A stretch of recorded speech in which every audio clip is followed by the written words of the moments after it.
I did ask you at the pre-show about the managers and the characters, the difference between a Klopp and a Benitez. One is so animated, one's always laughing, one's always ready to put his arm around your shoulder and encourage you. What about your managers? What kind of managers did you like? Who inspired you the best? I mean, you had one of the legends of the game, without a doubt. The all-time great, Sir Bobby Robson. He was a man manager, best manager I ever played under. Obviously coming through at 18.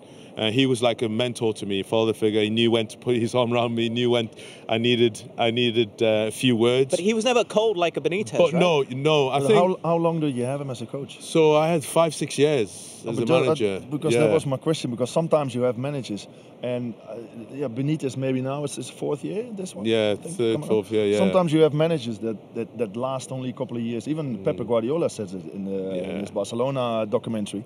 Like what he does, all his coaching and the way he coaching and his speeches. After a couple of years, he has to move on. Yeah. They lose. But with Robson, that's no. I think because obviously he's from this area. He's top manager, and I think we had a lot of success under him. Yeah, well, and I think for me personally, coming through, he definitely understood not just what you needed on the pitch, but who you were as a person. I think that's the sort of managers that players like Robertson and Salah and Mane respond to. That's what Klopp is. And I think behind the scene, Rafa's the same.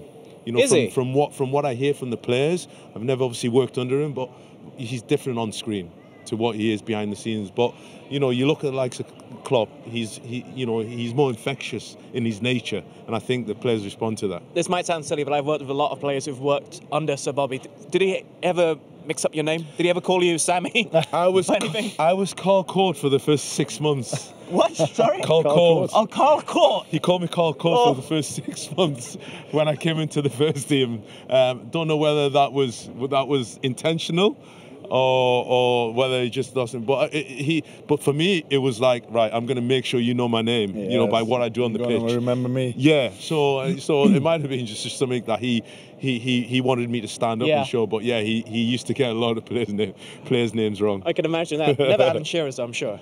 No doubt. You can't get his name Number wrong. 9. What about yourself in terms of managers? No, I'm the same. I like a guy that gives me the confidence and that doesn't play games. And I don't really. It's always strange as well because I hear sometimes players that say, he couldn't motivate me anymore.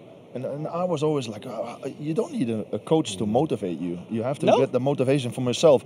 But if you have a coach that really gives you confidence, of course it helps. Yeah. I used to say, no, you just need to put me on the pitch. Put me in the starting 11, that's enough for me. But over the years, I played with, I trained under a couple of great names like Van Gaal, Frank Rijkaard, which for me stands out, the two of them. Why? Van Gaal was more like a teacher. They could really teach you details that you're like, wow, and that really helped you during the game. And Rijkaard, he was with Neeskens and Krol, 2 legends.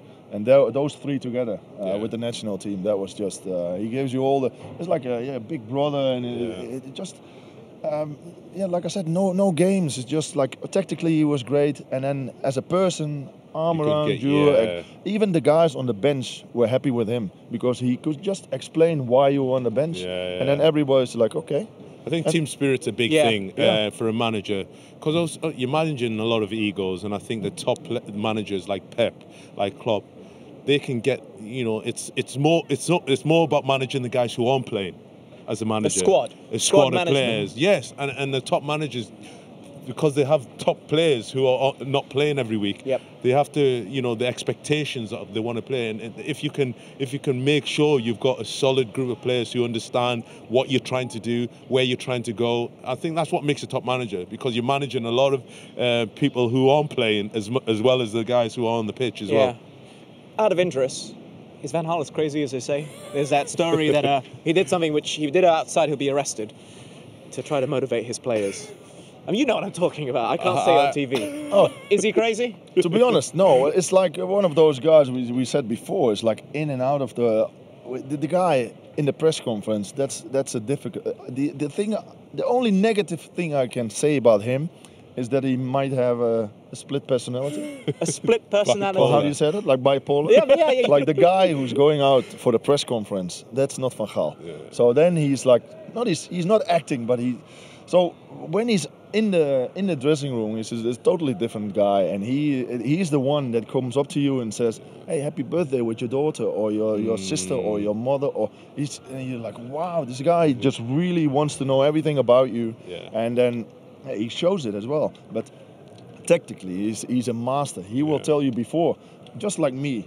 This game is going to end 3-2, and he was always right. Yeah, most of the times. But I mean, he would say, okay, this is going to happen, and it happened, and then we could just adjust. Or you had the confidence to believe what he was saying. And you really think, must be a great, and he was really great. So I still don't understand what you were saying before. Louis Van Gaal's army. Well, I'll tell you off camera. Yeah. Okay.